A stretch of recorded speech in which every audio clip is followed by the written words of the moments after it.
Bienvenidos a Aprendices, el podcast en el que todos tenemos una historia que contar y que aprender. Universidad, digamos, por lo menos los que éramos más filotecnológicos. Y a las administraciones públicas que... Práctica de aprendizaje informal. Necesitas por lo menos 4 cosas. Escucha y descubre la experiencia vital y de aprendizaje de nuestros invitados.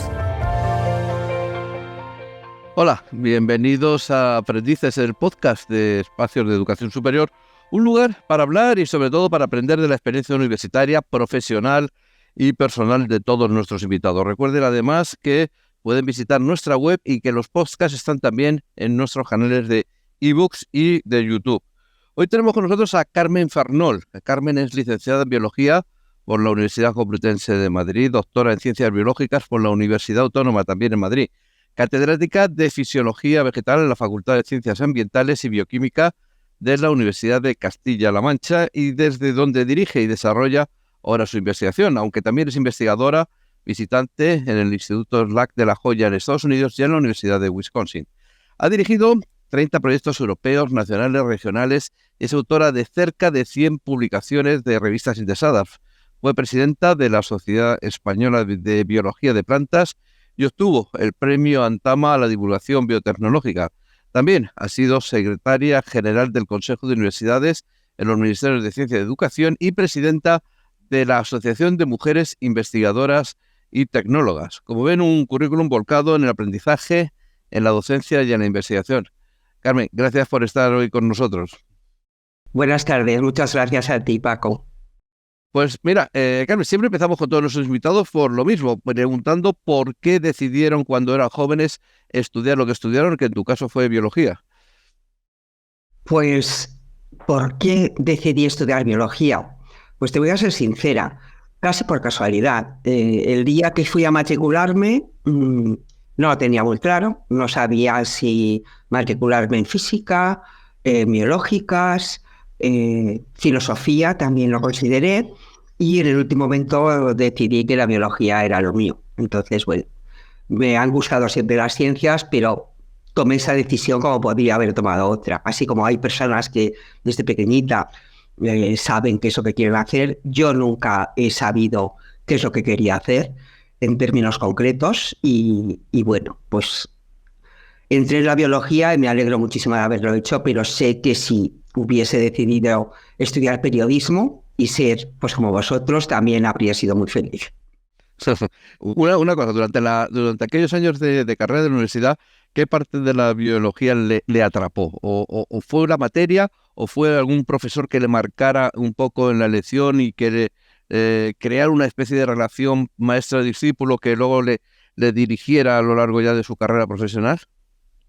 En los tiempos en que yo estudiaba, los profesores no te hacían tanto casito como ahora hacemos.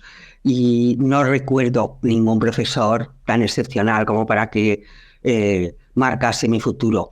Sí recuerdo una disciplina específicamente, la biología molecular y genética molecular, que por aquel entonces, estamos hablando del año 74, 75, estaba llegando a España. Y era una disciplina que por primera vez me explicaba las cosas, no solo describía la realidad como hacían muchas otras asignaturas de la carrera, sino que tenía unos aspectos mecanísticos que explicaban el por qué las cosas ocurrían como ocurrían. Aquello me atrapó y desde entonces siempre me he dedicado a la biología molecular de una manera o de otra. Usted ha tenido una trayectoria muy ligada a la universidad siempre, pero ¿cómo? Ahora, mirando un poco para atrás, ¿cómo recuerda aquella universidad complutense donde hizo la carrera o aquella universidad autónoma donde hizo el doctorado? Y aprovecho ya de paso para preguntarle por qué hizo ese cambio de Complutense a Autónoma. La Complutense en aquellos años eran unos años pues bastante movidos desde el punto de vista político. Estamos hablando eso de la primera mitad de los 70. Y había mucha política que nos implicaba continuamente y allí, aparte de aprender algo de biología que me interesó y lo hice, pues conocí a muchas personas interesadas pues por el futuro del país, que tenían ideas diferentes acerca de cómo el país debía llevarse y la verdad es que pasábamos muchísimo tiempo o en huelga o en manifestaciones o organizando protestas. Entonces, quizás lo que más recuerdo de mi época de estudiante en la Complutense es eso, es ese ambiente tan politizado que había, a la vez que pues, un grupo de amigos que nos reuníamos para estudiar juntos y compartir esas vivencias. Eso es lo que más recuerdo de entonces. ¿Por qué me cambié a la Autónoma? Pues la verdad es que no me cambié a la Autónoma, me cambié al Consejo Superior de Investigaciones Científicas.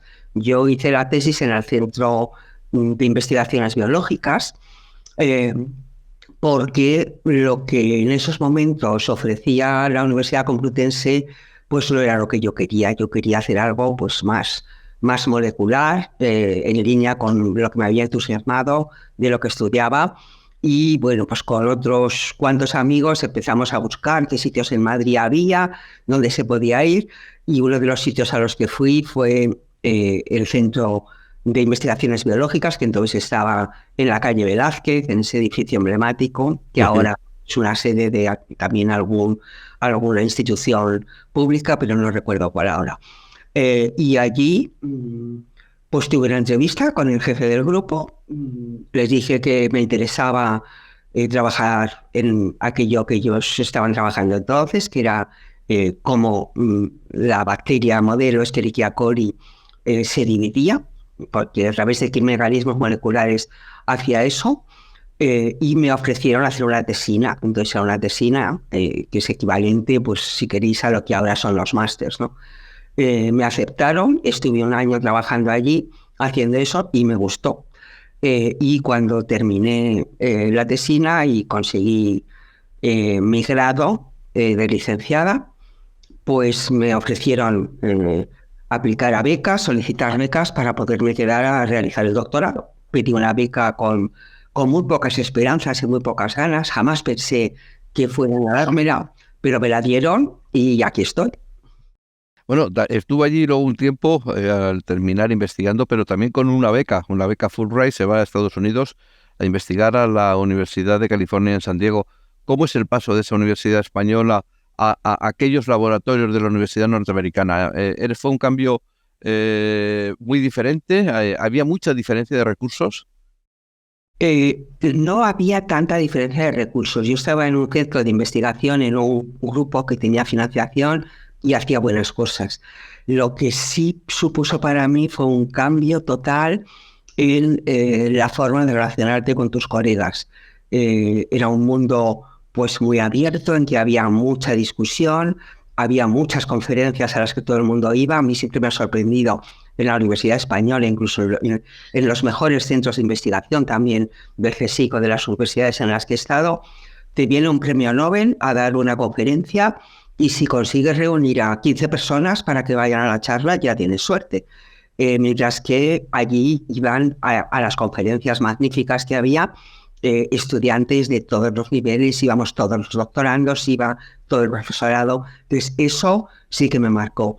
Y además la gente hablaba de cosas que no eran solo su investigación. Entonces eso la verdad es que sí me abrió mucho al mundo de la ciencia.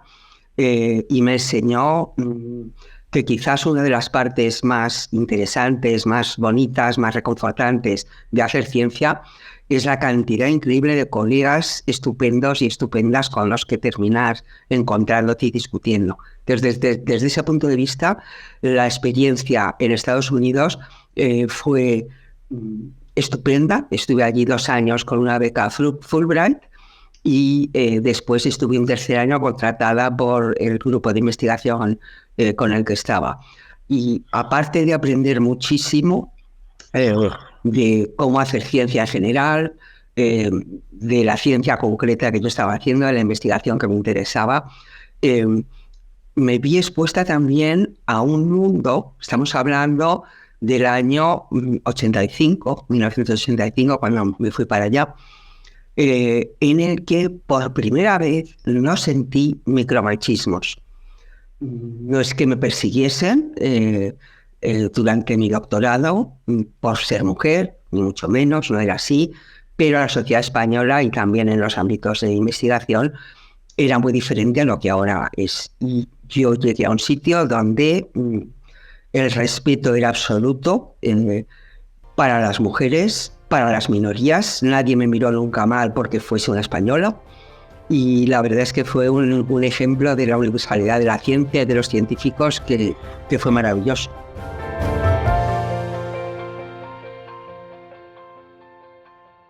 Abordaremos más adelante el tema de la igualdad, porque además usted está en la Asociación de Mujeres, de Investigadoras y Tecnología. Pero digamos que un poco, por seguir repasando un poco su vida, digamos que ahí ya queda marcado en Estados Unidos que la investigación es una parte fundamental ya de su tarea. ¿Hasta qué es la investigación para usted? Pues la investigación es mirar la realidad, hacerte preguntas acerca de ella y, o sea, todo esto pues lo puede hacer cualquiera, ¿no? Un poco despierto, un poco curioso, pero además tener las herramientas para poder intentar responder a esas preguntas.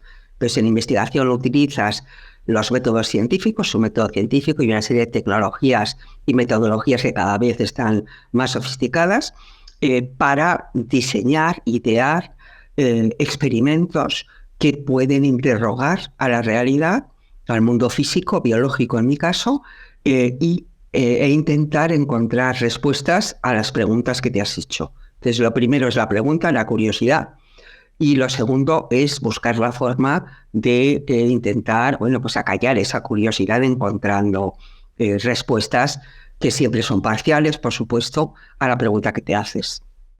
En muchas entrevistas que hacemos con científicos, con investigadores, hay un elemento que es en común y es la compatibilidad o relación entre investigación y docencia. ¿Hasta qué punto es satisfactorio o necesario el que el investigador luego sea docente para explicar a sus alumnos todo el proceso que desarrolla o directamente para darles las bases o crear esa necesidad o ese deseo de que ellos también sigan esos pasos? Esta pregunta es mucho más difícil de responder que de hacer, Paco. Yo no estoy segura de que sea imprescindible que cualquier buen investigador tenga que ser un buen docente. Creo que es lo deseable. Creo que investigar te hace mejor docente también, pero he conocido excelentes profesores y profesoras que eran unos investigadores pues muy justitos y muy medianos. Y no sé si ese vínculo es tan estricto. Lo que sí que creo es que si trabajas en una universidad pública o en una privada que tenga una intensificación en investigación, tu objetivo primordial es crear conocimiento y a partir de ese conocimiento que tú creas, transmitirlo, que sería la parte de docencia. Sin embargo, sobre todo en la docencia de grado, el estudiantado está muy alejado de lo que tú estás haciendo en el laboratorio. Y aunque hay vínculos, y son vínculos interesantes, y yo siempre he intentado explotarlos lo más posible, la única parte de docencia que está realmente ligada a la investigación es la enseñanza de doctorado, el dirigir a doctorandos que, bueno, pues son personas que vienen a tu laboratorio y durante pues 4 años, 5 años, están aquí en el laboratorio compartiendo contigo la experiencia de la investigación. Creo que el hacer investigación también te mantiene mucho más al tanto de todo lo que está cambiando, de todo lo que se está haciendo en tu campo concreto del saber. Entonces, a la hora de poner ejemplos a tus estudiantes o de elegir qué vas a explicar, porque muchas veces el ser un buen profesor no es tanto sabértelo todo o contarlo muy bien como una buena actriz, sino saber elegir de todo lo enorme que es el campo de conocimiento que quieres transmitir, qué es lo esencial y de qué manera lo cuentas. Entonces, creo que en la elección de los temas que enseñas y de la forma en que los enseñas, sí tiene un papel muy importante la investigación. Y creo que al revés también hay una retroalimentación positiva. Si tú tienes estudiantes y tienes que enseñar cursos generales de licenciatura, de lo que ahora son los grados, pues no vas a contar solo aquello de lo que tú sabes mucho. Tienes que contar muchas otras cosas. Eso te hace estudiar muchísimo de campos que están próximos al tuyo, pero que no coinciden exactamente.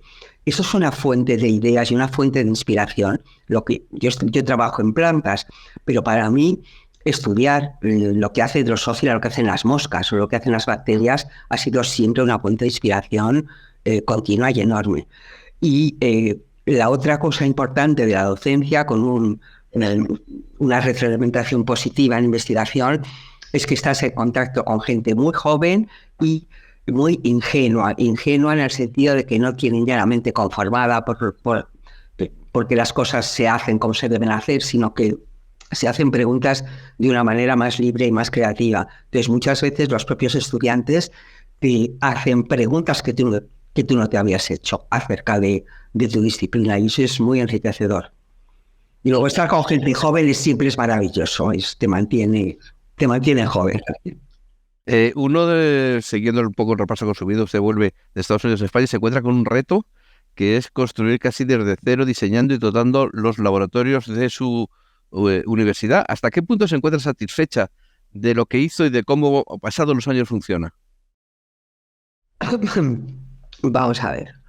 Bueno, yo cuando volví de Estados Unidos, volví como profesora de la Autónoma de Madrid y estuve allí 10 años. Uh-huh. En esos momentos, el estar en una universidad prestigiosa, donde había mucha gente investigando con herramientas parecidas a las que yo había usado en Estados Unidos y quería seguir usando a mi vuelta, eso me ayudó mucho. O sea, esos 10 años en la Autónoma para consolidar mi investigación fueron fundamentales. Por todos los colegas y los laboratorios cercanos que había, muchos de los cuales me ayudaron muchísimo, y porque también, a lo mejor esto es algo de lo que hablamos luego, pues en el Departamento de Biología de la Autónoma de Madrid encontré a mi mentora, que es la persona que me introdujo en lo que es la universidad, en el mundo universitario, aparte de la investigación, en lo que suponía todo eso. Me influyó también pues sí, el amor por la enseñanza, ¿no? Y para mí mi mentora pues ha sido muy importante. Mi paso a la Universidad de Castilla-La Mancha ocurre cuando yo ya tengo un pan debajo del brazo. Ya había tenido 2 proyectos europeos que se habían completado en la Autónoma de Madrid y acababan de concederme el tercero. Y el tercer proyecto europeo me lo llevé a la Universidad de Castilla-La Mancha. Eso, y también pues algunos doctorandos y doctorandas que estaban trabajando conmigo en la Autónoma y que se vinieron conmigo. Entonces no llegué yo sola, llegué con un buen colchón, con una formación y una experiencia de lo que era la universidad, ya sabía moverme por mí misma de alguna manera. Tenía fondos, tenía dinero, tenía gente, entonces eso facilitó mucho todo.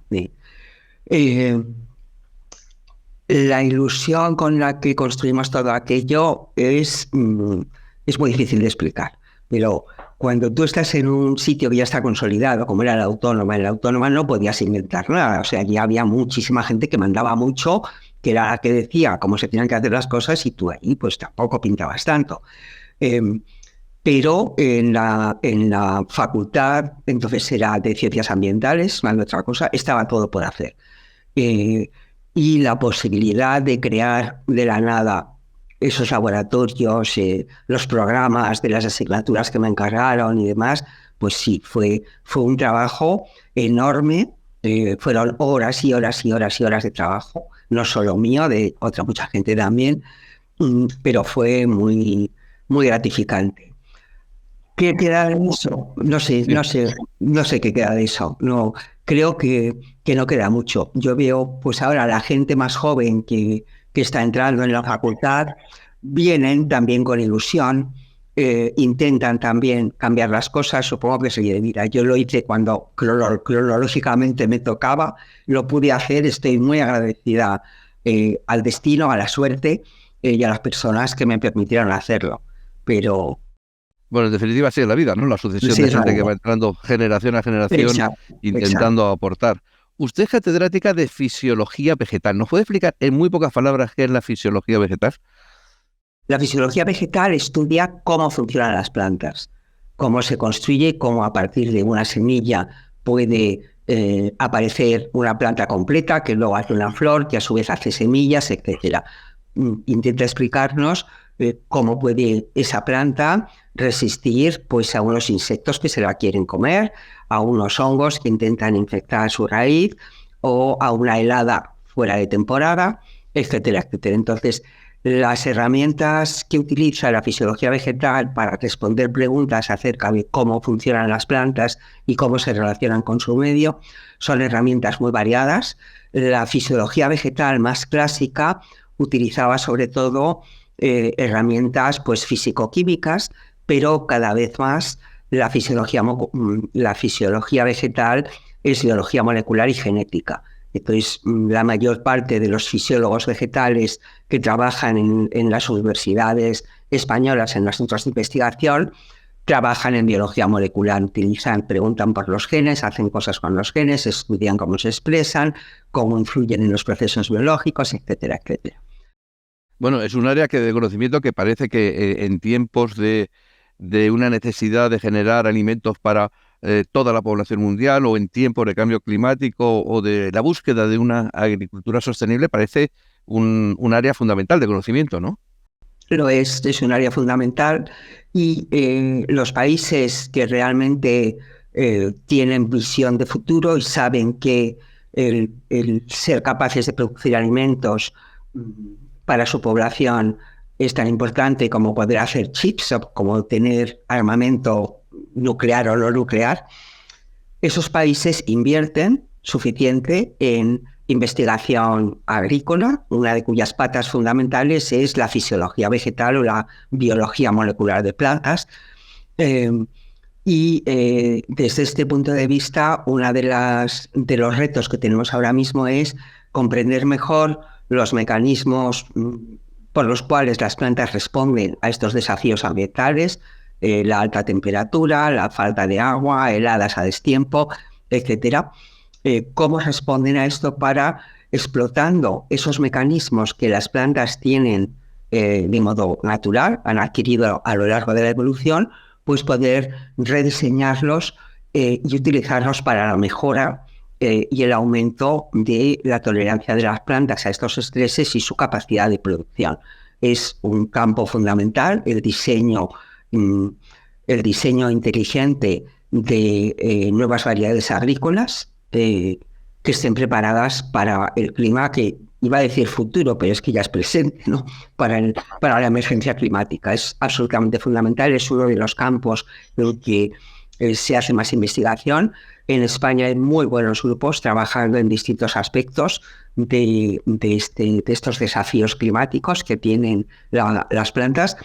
Y desde el punto de vista España, que es un país con un gran potencial agrícola, no en todas partes, claro, porque el secano es el secano, no tenemos agua para regarlo todo, obviamente, es decir, que no podemos tener una agricultura tan productiva como en otros sitios, pero aún así tenemos una buena agricultura.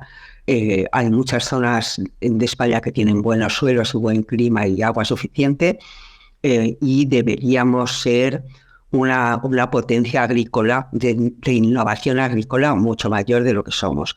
La mayor parte de las empresas que están ubicadas en España y se dedican a desarrollar estas nuevas semillas, estas nuevas variedades, son multinacionales, fundamentalmente holandesas. No hay algunas españolas también, por supuesto, pero no la mayoría.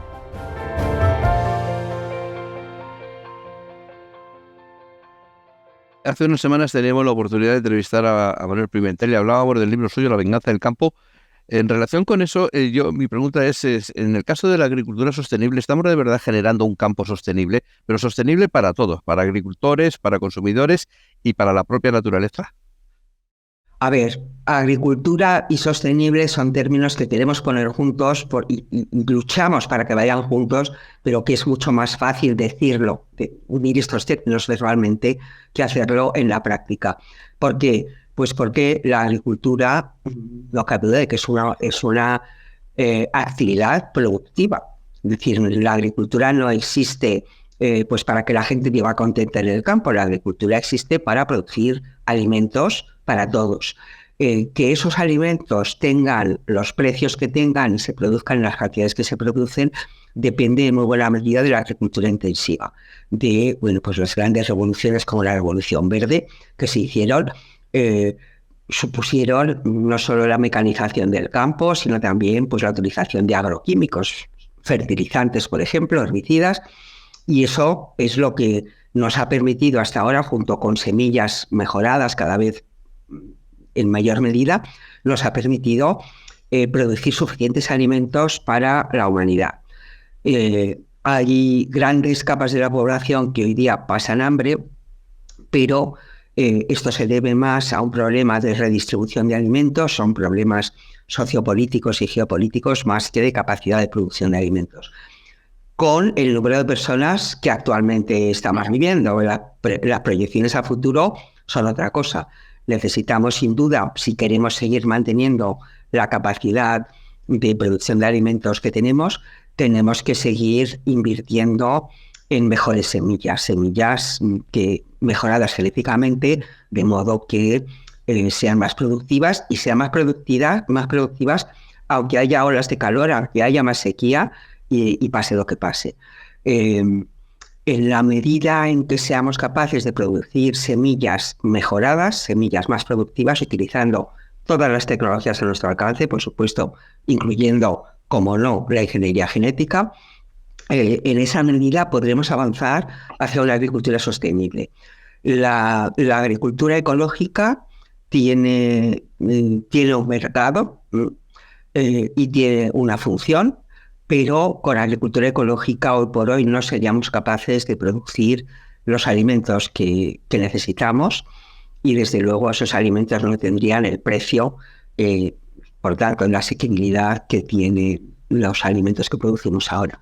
Así que hay que luchar porque la agricultura sea sostenible, por supuesto. Además, cuanto más se insista en eso, más se empeñarán todos los investigadores, todas las científicas, más se empeñarán en intentar desarrollar esas semillas que necesitan menos agroquímicos, que resisten mejor por sí mismas a los insectos, a las plagas, a los virus, sin necesidad de añadir fitosanitarios, etcétera, etcétera. Pero es un tema, o sea, encontrar el balance entre que sea productiva y que sea amistosa con el medio ambiente, o algo amistosa por lo menos, es un equilibrio difícil, pero la ciencia, o sea, lo único que tienes que hacer con los científicos es decir, queremos ir allí y acabaremos llegando. O sea, que hay que seguir trabajando en ello. ¿Usted cree que hay todavía mucha gente con recelos a la ingeniería genética de las semillas? Yo creo que cada vez menos. Probablemente si le preguntas a alguien que si se comería un tomate transgénico, te dicen, ay, no, yo transgénico no, yo natural. Pero bueno, también si a esa misma persona le preguntas si cree que cuando se está comiendo una lechuga se está comiendo células vivas llenas de DNA, llenas de genes, te va a decir que no, y sí que se las está comiendo cada vez que se come la lechuga. Hay algo de resistencia, pero yo creo que muchísimo menos. La principal resistencia está asociada a movimientos que me fastidia llamarlos ecologistas, porque no creo que los ecologistas debieran haber tomado como bandera el tema antitransgénicos, pero bueno, sí que fueron algunos movimientos ecologistas y muchos de ellos pues han estado movidos en el pasado pues por un deseo también de proteger, debía decir, a los agricultores franceses, claramente, ¿no? Protegiendo la producción europea de semillas no transgénicas, de cultivos no transgénicos, frente a las importaciones de soja o de maíz transgénico pues de otros sitios. Pero claro, lo que es curioso es que la Unión Europea, que se muestra tan reticente a plantar transgénicos en nuestro suelo, sin embargo no tiene ningún problema en comprar los productos transgénicos que se han producido en otros sitios. Entonces, bueno, yo creo que está muy bien el principio de precaución, pero en este campo concreto, la ciencia, la mejor ciencia que tenemos, ha demostrado que no hay ningún riesgo adicional de un producto transgénico por la forma en que se ha obtenido. Si tú haces un producto transgénico que es tóxico, pues claro, será tóxico, pero si obtienes ese producto tóxico por otros medios que no son transgénicos, también será tóxico. Entonces, lo que hay que hacer es evaluar cada uno de los productos que se ponen en el mercado y ya está. De hecho, un debate al que estamos asistiendo actualmente en el Parlamento Europeo es si se modifica la legislación que tenemos para organismos modificados genéticamente, fundamentalmente plantas, para sacar de esa legislación a los productos que se obtengan por edición genética, por CRISPR-Cas. ¿Por qué? Pues porque es una tecnología basada en ingeniería genética, pero no deja ninguna traza en el organismo modificado genéticamente por este método que permita discernir que esto ha sido así. Entonces, realmente, cómo hayas conseguido algo es una cosa y la naturaleza de ese algo que has conseguido es otra. Entonces, la edición genética resuelve muchísimas de las reticencias que se han esgrimido con referencia a los productos transgénicos. Hablábamos al principio, antes, de que usted es cofundador y miembro del Board of Directors de WORA, que es la Asociación Europea de Mujeres Rectoras, y también presidenta de AMIT, la Asociación de Mujeres Investigadoras y Tecnólogas. ¿Cómo está la igualdad en su área? ¿Cree que quedan síntomas o desigualdades todavía por el hecho de ser mujer? ¿Hemos avanzado, hemos conseguido la igualdad o todavía quedan síntomas de desigualdad por género? Quedan síntomas de desigualdad por género. Aunque varía mucho según las disciplinas, la sociedad que tenemos es una sociedad que es todavía sexista. Todos hemos sido educados, pues tú y yo también, hemos sido educados en un mundo sexista en que a hombres y a mujeres se asignaban roles diferentes, capacidades diferentes, etcétera, etcétera. Eso no se puede una sociedad zafar de ese hecho con facilidad. Es muy difícil cambiar la forma de pensar de la gente en este plano.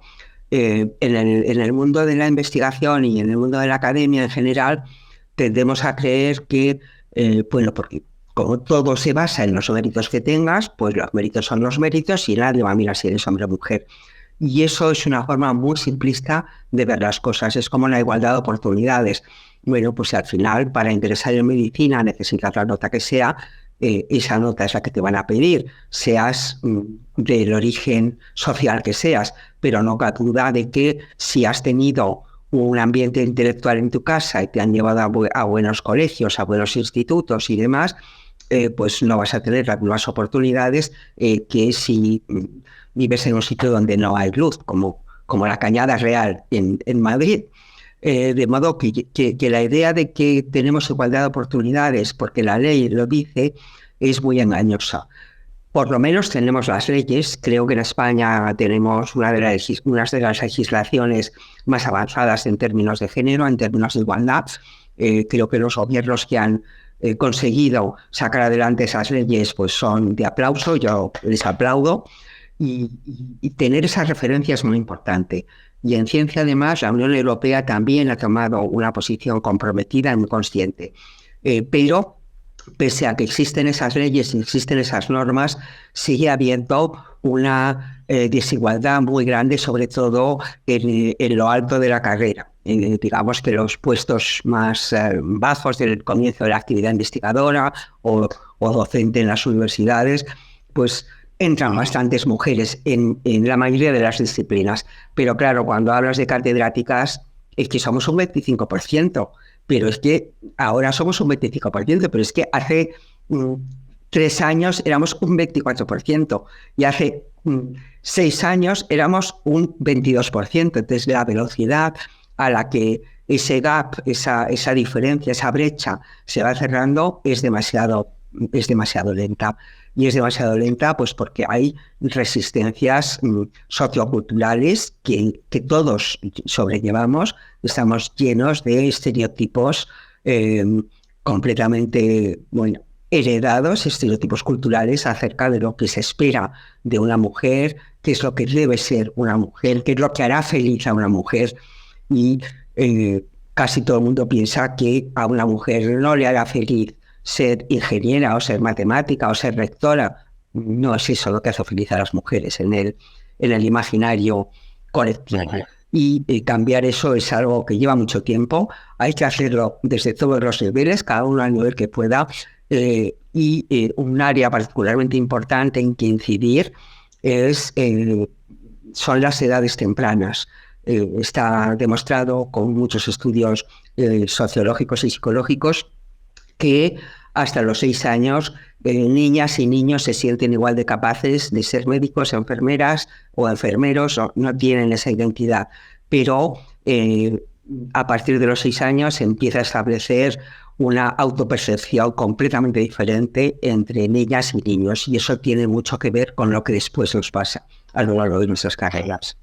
He leído en algunas declaraciones suyas que usted se lamentaba de la invisibilidad de las mujeres y que eso ha provocado muchas veces desperdicio de talento. Enlazándolo con esta respuesta lo que nos estaba comentando, ¿cómo animaría a las jóvenes españolas que terminan sus carreras y quieren iniciar una carrera científica de investigación, que tienen puestas toda su ilusión y entusiasmo? Bueno, pues yo les animaría diciendo que no tienen más que mirar a su alrededor para ver que hay muchas mujeres que lo han hecho. Las más visibles son solo las excelentes, pero no tienen que mirar solo a esas, porque para que haya mujeres excelentes, igual que para que haya hombres excelentes en ciencia, tiene que haber muchísimas mujeres normales, buenas, que hacen su trabajo bien, realizan su investigación bien, pero no lo tienen por qué ser ni premios Nobel, ni famosísimas, ni directoras de nada. Son personas, ellas y ellos también, que contribuyen a la ciencia desde diferentes niveles. Entonces, eso es algo que pueden hacer las mujeres exactamente igual que los hombres. Y sí que diría a las chicas, a todas las chicas, que busquen redes de mujeres científicas, la nuestra u otras, porque hay muchas, que busquen redes de mujeres científicas, que se sientan acompañadas, que compartan lo que les pasa, se sienten, pues no sé, un poco apartadas en el grupo de investigación, sienten que no se reconoce suficiente su talento, siempre se les dice, es que eres muy trabajadora, eres una influencia muy buena en el grupo y tal, pero luego el brillante siempre es un chico, no eres tú. Entonces, si te pasa eso, habla con otras mujeres, habla con mujeres mayores que tú que han pasado por ello y que te van a acompañar y te van a ayudar a decir basta, ¿no? A decir que no siempre el chico es el más brillante, ¿no?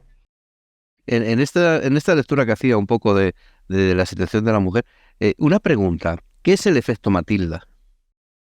El efecto Matilda es...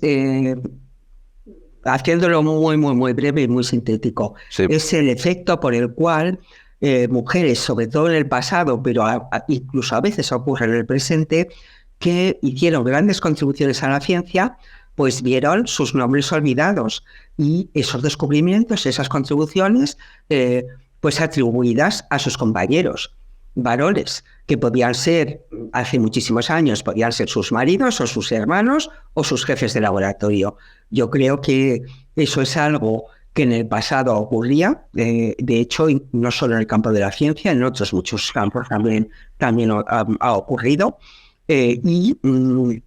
hoy es algo que ocurre en menor medida, pero sigue pasando por este efecto que explicaba antes, sí. Eso que me meditaba, ¿no? De que si tú estás en un grupo, vale, si se escribe algo sobre el trabajo que tú estás haciendo, van a poner tu nombre, pero lo van a poner en el medio donde no se vea mucho van a favorecer a veces a tus compañeros varones que son más brillantes, pues porque tienen un ego más grande y una asertividad más agresiva. No quiero decir que esto ocurra de modo consistente y continuamente, en absoluto. Hay muchísimos laboratorios y yo creo que quizás la mayor parte de nuestros colegas no hacen esas cosas y pues le dan a cada uno lo que le corresponde, pero sí sigue habiendo prácticas de este tipo, hay que estar atentas para que no ocurra. Y a veces también a algunos chicos les pasa que alguien no reconoce sus logros.